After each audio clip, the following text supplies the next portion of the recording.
we entered this conversation kind of assuming that the grace was one-sided. So grandpa didn't give grandma any kind of grace. Not at all. Grandpa, he was out here running the streets. But see, again, these assumptions are fundamentally flawed, because sometimes when grandpa came back from Vietnam or he came back from Germany, he came back to find somebody else's kid.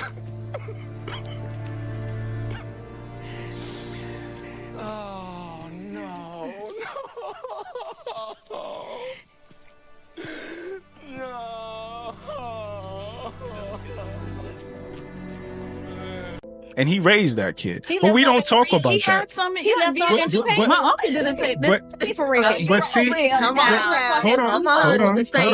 on. No. But I'm listening. My point is this. When we talk about grace, we talk about it from the perspective of assuming that one party was benevolent, aka grandma, and one party was vindictive, aka grandpa. Right. So even in the scenario I just gave you where grandpa had to raise some other man's child, you will come up with another scenario as to why maybe he had another family, but when it's the other way around, we don't default to coming up with other assumptions. We don't do that. Like, for instance, grandpa beat grandma's ass. We don't say, well, grandma was probably fucking the milkman. We don't say stuff like, no. Okay, it's a note. Thank you. But whenever it's time to acknowledge the ways that men are hurt, we have to rationalize. And it's not even a black thing. I think generally, we don't know how to view men as victims.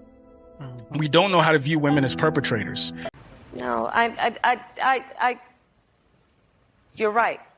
So we will justify it in our mind as to why this man deserved X, Y, and Z, or why he was morally unjust and he had it coming, or whatever the case may be. But generally, we don't do that to women. The answer is never. Do you hear me? Never, ever.